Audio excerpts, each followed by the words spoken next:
मैं अक्सर यूनिवर्सिटियों में बयान में एक मिसाल देता हूँ कि जो काम ऑटोमेटिकली ख़ुद ब खुद हो जाए उसकी वजूहात तलाश नहीं की जाती। ऐसा ही है ना। एक मिसाल मैं देता हूँ, ये गिलास रखा हुआ है, मैं पानी पी रहा था, मेरे हाथ से छूट के ज़मीन पे गिरा और इत्तेफाक से टूट गया। आप कहेंगे मुफ्ती साहब आपने गिलास क्यों तोड़ा? तो मेरे ज़िम्मे है कि मैं रीज़न बयान करूं। अब देखो नहीं कर रहे, चुप बैठे हुए हैं, नहीं है ना। अब यही तो मैं चाह रहा था कि आप लोग बोलें। नहीं ज़िम्मे, मैं ये कह सकता हूँ। आप कहेंगे साहब ये गिलास क्यों तोड़ा आपने? मैं कहूँगा टूटा नहीं है भाई, इत्तेफाक से टूट गया। हाथ से छूट जाते हैं, इंसान है हम भी। इतनी डिग्रियाँ हैं तो क्या हुआ, इंसान है। हाथ तो इंसानों का ही लगा हुआ है ना, कुछ साइंटिस्ट का हाथ थोड़ी है कि एल्फी से चिपका के हमने ये भाई गिर गया टूट गया। मेरे ज़िम्मे कोई वजह बयान करना नहीं है, हो गया भाई टूट गया। अगर मैं बयान के दौरान जोश में आया और उठा के मैंने ज़मीन पे दे मारा इस गिलास को, आप कहेंगे मुफ्ती साहब आपने गिलास क्यों तोड़ा? अब मैं कह सकता हूँ कि टूट गया है, ज़बरदस्त। अब मेरे ज़िम्मे में वजह बयान करूँ क्यों तोड़ा। आपके इस इंस्टीट्यूट की इंतज़ामिया मैनेजमेंट मुझसे पूछेगी मुफ्ती साहब हमने आपको बयान के लिए बुलाया था, गिलास तोड़ने के लिए नहीं बुलाया था। गिलास तोड़ने के लिए थोड़ी बुलाया था हमने आपको। मैं कहूँ यार वैसे ही तोड़ दिया मैंने, बस कोई वजह नहीं है, वो वैसे ही मुझे नहीं अच्छा लग रहा था, मैंने दिल चाहे तोड़ दो यार इसको। मैं तोड़ फोड़ करता रहता हूँ। आप कहेंगे यार फिर तो किसी दिन किसी का सर फाड़ दोगे। लोग पूछेंगे क्यों तोड़ा, आप बोलेंगे वैसे ही तोड़ दिया। तो वैसे ही कोई भी अक्लमंद आदमी जिसमें थोड़ा सा भी शुऊर हो, वो कोई बड़ा काम बिला वजह बोले नहीं करता। तो देखें कुछ सवालात ऐसे हैं जो आपको फिज़िक्स की किताबों में उसका जवाब नहीं मिलेगा, आपको केमिस्ट्री की किताबों में उसका जवाब नहीं मिलेगा। हम हर चीज़ साइंस से पूछ रहे हैं, ये हमारा बहुत बड़ा फॉल्ट है। साइंस के हर टॉपिक को नहीं छेड़ता है। देखें एक सिविल इंजीनियर के पास अगर आप जाएं कि आपने चूंकि इंजीनियरिंग पढ़ी हुई है, आप मेरे गुर्दों का इलाज कर दें, वो कहेगा भाई इसका टॉपिक, ये मेरा टॉपिक नहीं है। मुझसे इमारतें बनवाएं, नक्शे पास करवाएं, वॉशरूम कहाँ रखना है आपने, किचन कहाँ रखना है, मैं इन चीज़ों में आपको गाइड करूंगा। मुझे ये क्या पता गुर्दे, मुझे तो यही नहीं पता गुर्दे होते कहाँ हैं। हो सकता है वो इसमें भी जाहिल हो। मसला हमारे साथ ये है कि हमारी यूनिवर्सिटियों में जो तलबा और तालिबात पढ़ते हैं, ये पढ़ के पढ़ना तो बहुत ज़रूरी है, मैं उसकी अहमियत पर भी बयान करूंगा इंशाअल्लाह। लेकिन आपको फिज़िक्स में, केमिस्ट्री में, बायोलॉजी में, मैथ में इस सवाल का जवाब नहीं मिलेगा कि हमारी ज़िंदगी का मकसद क्या है। ये इसका टॉपिक ही नहीं है। और आप यूनिवर्सिटियों में इस सवाल का जवाब तलाश कर रहे हैं कि हमें पैदा क्यों किया गया। तो खैर मैं अपनी मिसाल की तरफ आता हूं। गिलास टूट गया, आप रीज़न पूछेंगे, मैं कहूँगा टूटा है, मैंने तोड़ा नहीं है। जवाब आसान, आप मुझे आराम से इज्जत के साथ घर जाने की इजाज़त दे देंगे, ना मुझसे पैसे लेंगे। चलो यार एक आध का खर्चा हम उठा लेंगे मुझसे, इतना तो चलता है। लेकिन ये टूटा हुआ गिलास रखा हुआ था, टुकड़े पड़े हुए थे। आप जब आए तो किसी से गिलास टूटा हुआ था, मैं जब यहां बैठा तो इत्तेफाक से 2 टुकड़े रखे हुए थे। आपने देखा मेरे आने के बाद वो जुड़ के रखे हुए हैं, समद बॉन्ड से, एल्फी से, किसी भी चीज से, वो दोनों टुकड़े गिलास के आपस में बड़ी तरतीब के साथ जुड़े हुए हैं। अब आप मुझसे पूछ रहे हैं कि जी मुफ्ती साहब ये गिलास कोई और तो जोड़ने वाला नजर आ नहीं रहा हमें, क्योंकि आपके आने के बाद ही जुड़ा हुआ रखा है ये, आपने ये गिलास क्यों जोड़ा? अब सवाल आपका उल्टा हो गया कि नहीं हो गया? पहले सवाल था तोड़ा क्यों, अब क्या है जोड़ा क्यों। जब टूटने की बात थी तो मैं ये कह सकता था भाई तोड़ा नहीं है, खुद ब खुद टूट गया है। क्या जुड़ने में ये कह सकता हूँ? मैंने जोड़ा नहीं भाई, ऑटोमेटिकली जुड़ गया है। आप कहेंगे कैसी बातें कर रहे हो यार, तो क्या हो गया आपको? तोड़ देते ना बगैर किसी रीज़न के, इतने फजूल बात नहीं थी। लेकिन ये जो आप बात कर रहे हो ना ऑटोमेटिकली जुड़ गया, कैसे? ये तो मुमकिन नहीं है। मैं कहूँ मुमकिन है। आप डार्विन की थ्योरी पढ़े, आपको पता चलेगा इससे बड़ी बड़ी चीज़ें खुद ब खुद जुड़ गई हैं, गिलास तो दूर की बात। डार्विन कहता है एक सेल पैदा हुआ था, फिर वो करोड़ों साल में तरक्की करते करते बंदर बन गया, फिर बंदर करोड़ों साल तरक्की करते करते इंसान बन गया। वसीम भाई, सत्तार भाई, गफ़ार भाई, सारे ये सब माजरत कोई वसीम भाई बैठे हुए हों, ये इत्तेफाक से हुआ है। तो एक इंसान जिसकी नाक, कान, आंख, दिल, दिमाग, जिगर, जिसका इतना पेचीदा सिस्टम है जो अब तक मेडिकल साइंस 20% भी पूरे तौर पे नहीं समझ सकी है, जब ये इत्तेफाक से हो सकता है तो क्या एक गिलास इत्तेफाक से नहीं जुड़ सकता? मैं कहूं यार डार्विन नहीं पढ़ा, पर जाहिल लोग साइंस पढ़ी नहीं और बैठ के मौलवियों से बहस करना शुरू कर देते। थोड़ा साइंस पढ़ो तो पता चलेगा। चुटकुला सुना तो मेरी आदत है दरमियान में थोड़े से चुटकुले साइंस पढ़ो तो पता चलेगा, इसमें थोड़ा सा चुटकुला आ रहा है जहन। असल में हंसते खेलते बात हो जाए तो मेरा ख्याल है ज़्यादा अच्छा है ना। ज़रा मैं जो नज़रिया है, मैं वो एक बच्चा स्कूल नहीं जाता था ना, तो वालिदैन ने, अब्बू ने पूछा, बेटा बताओ वसीम कायदे आज़म का पता है कौन थे? कह रहे नहीं जी। अल्लामा इकबाल का पता है कौन थे? कह रहे नहीं पता नहीं। कह रहे कम वक्त स्कूल जाओ तो पता चले ना। बच्चे ने कहा अब्बू वसीम भाई का पता है कौन है? सत्तार का पता है कौन है? कह रहे घर पे रहो तो पता चले ना। आजकल के जो बच्चे हैं ना बहुत होशियार हो गए हैं, वो इनसे बात करने से पहले सोचना चाहिए। अच्छा खैर, जल्दी से टॉपिक की तरफ आते हैं। तो मैं आपसे ये कह सकता हूं कि आपने डार्विन का आपको पता ही नहीं है, तो गिलास ऑटोमेटिकली खुद ब खुद भी जुड़ सकता है। भाई करोड़ों साल में ये मुमकिन है कि रेत के जर्रात पिघलें हीट की वजह से। एक इंसानी सेल जो है वो इतना पेचीदा नहीं है जितना इंसानी सेल गिलास से ज्यादा पेचीदा है। तो जब इंसानी सेल तरक्की करते करते यहां तक पहुंच सकता है, तो वंस अपॉन अ टाइम रेत पड़ी हुई थी, उस पर आतिशफिशा पहाड़ फटा और रेत पिघली, तो उसके कुछ टुकड़े बन गए। फिर होते होते होते होते करोड़ों साल में गिलास टुकड़े और फिर जुड़ गया, हवा चली और तूफान आए और जुड़ गया। आप कहोगे यार फेंकने पर गवर्नमेंट की तरफ से कोई पाबंदी नहीं है तो फेंकते रहो बैठ के। यही काम डार्विन ने किया है, तो क्योंकि साइंटिस्ट है, साइंसदान है, वो जो कह रहा है वो सही कह रहा है। वो भाई ये मुमकिन नहीं है अकल से। देखें चीजें ऑटोमेटिकली टूट के बिखरती हैं, बिखरी हुई चीजें जुड़ के संवरती नहीं है कभी भी ऑटोमेटिकली, ये मुमकिन नहीं है। ये बिग बैंग थ्योरी का जो फलसफा है, कुरान ने भी इस तरफ इशारा किया, वलम यरल्लदीन कफरू अन्ना समावाति वल अर्द कानता रत्कन, आसमान और जमीन मिले हुए थे, हमने उसको जुदा किया है। ये जो एक धमाका हुआ है कि इंतहाई मामूली जर्रा जिसमें कसाफत इंतहाई ज्यादा थी, उसमें से इतनी एनर्जी खारिज हुई, धमाका हुआ और सूरज चांद सितारे बन गए। ये धमाका हुआ है, लेकिन ये ऑटोमेटिकली नहीं हुआ। ये धमाके का बटन किसी और के हाथ में था, किया गया ये धमाका। क्योंकि धमाकों से चीजों में मैनेजमेंट पैदा नहीं होती, धमाकों से जो मुनज्जम चीजें हैं वो बिखर के टूट के बर्बाद होती हैं।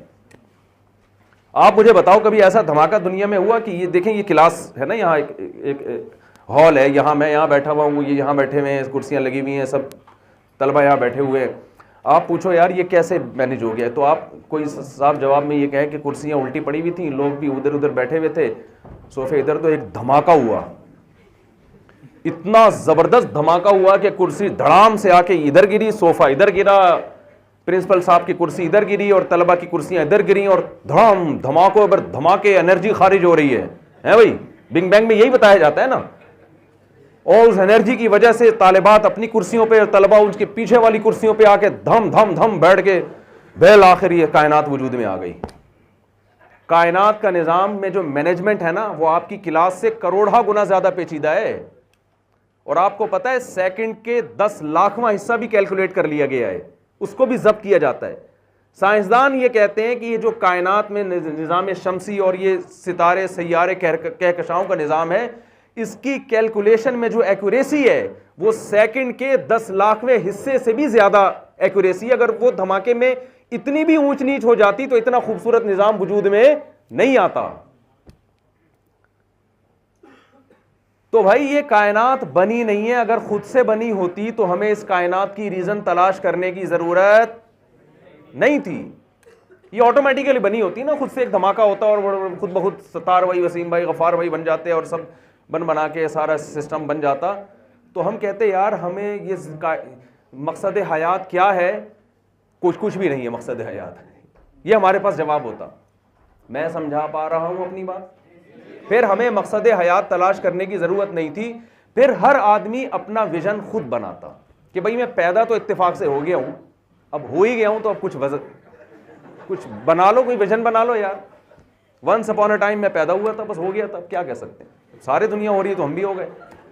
जब सूरज चांद इत्तेफाक से बन गए, कायनात इत्तेफाक से बन गई, तो हम भी बन गए ना यार। एक नेचुरल प्रोसेस है, होता चला आ रहा है लाखों साल से, चलो हम भी पैदा हो गए, अब हो गए तो अब क्या करें।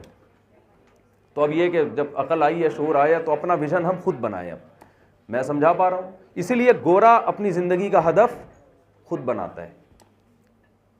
गोरा अपनी जिंदगी का हदफ, बोले ना भाई क्या हो गया, खुद बनाता है वो। उसके सामने कोई हदफ खुद नहीं, उसको वो ये नहीं कहता इस कायनात का कोई मकसद है। वो कह रहे हैं हम पैदा हो गए, बस अब हमने खुद फैसला करना है, हमने किस सिमत में चलना है, हमने हमारी डायरेक्शन क्या होनी चाहिए। वो खुद विजन बनाता है अपना। आपको शरीयत खुद विजन बनाने की इजाजत नहीं देती है।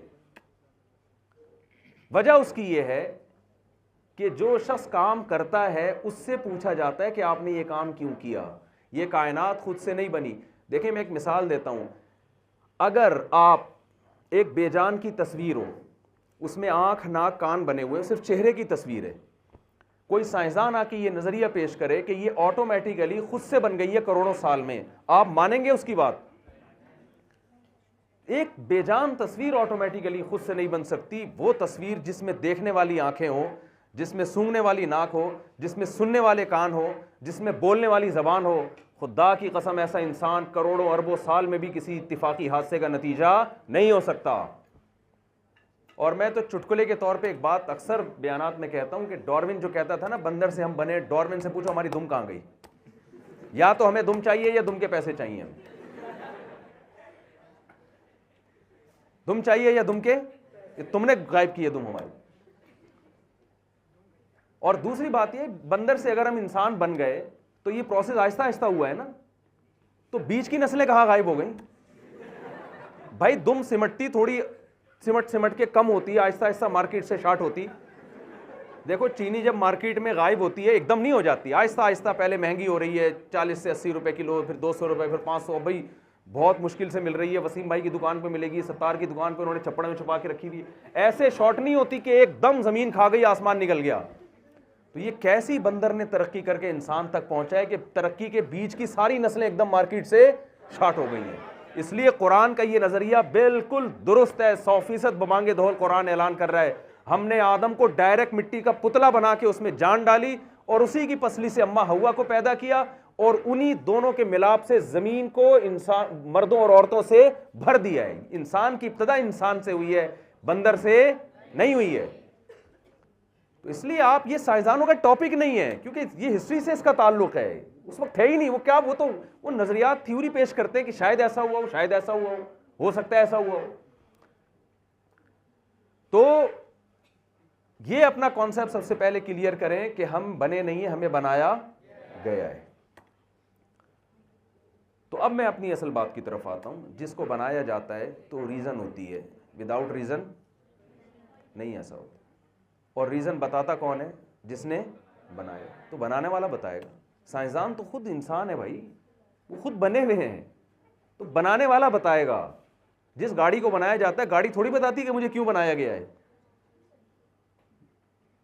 जिस इंजीनियर ने उसको डिजाइन किया, उसको बनाया, मैकेनिक ने बनाया, वो बताएगा कि जी मैंने इस मकसद के लिए बनाया है इसको।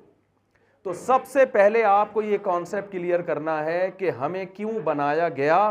इस सवाल का जवाब आपको मैथ की किताब में नहीं मिलेगा, फिजिक्स की किताबों में नहीं मिलेगा। इसका जवाब ना आपको आपके टीचर देंगे, ना आपकी वालदा बताएंगी इसका जवाब, ना आपके अब्बा बताएंगे, ना आपके मामू, ना चाचू। ये जवाब कौन देगा? क्रिएटर, जिसने बनाया है। उसके अलावा कोई किसी के पास इसका जवाब ही नहीं है। वो कहता है कि मैंने इस पूरी कायनात को जो बनाया ना, वो किस मकसद के लिए बनाया, उसके लिए अल्लाह ने अलग बात बयान की। इंसान को क्यों बनाया, उसके लिए अलग आयतें हैं। इस कायनात को क्यों बनाया, 2 लफ्ज़ों में 26वें पारे में अल्लाह ने बयान कर दिया। 25वें पारे में वसख्खरा लकुम मा फिस समावाति व मा फिल अर्दी जमीअन। जो कुछ आसमानों में, जो कुछ ज़मीनों में, तमाम का तमाम, कितना उमूम पैदा कर दिया ना, कोई एक चीज भी इससे खारिज नहीं है। मिनहू, उस अल्लाह ने, लकुम, तुम्हारे लिए बनाया है। पूरी कायनात का मकसद दो लफ्जों में बयान हो गया कि नहीं हो गया? ये पूरी कायनात मेरे और आपके लिए बनी है। जो आदमी मजहब को नहीं मानता ना, उसे इन जानवरों को ज़बह करके खाने की इजाजत नहीं है। आप किस बेस पे किसी जानवर का गोश्त खा रहे हो आप भाई? ये जो एथियस है ना, मुल्हिद, ये कहते हैं इस्लाम जुल्म करता है, बकरा ईद पे इतने जानवर कटवा देता है। हम कहते हैं इस्लाम कहता है खुदा तुम्हें इजाज़त दे रहा है, अल्लाह की परमिशन से हम इनको, क्योंकि अल्लाह इनका मालिक है।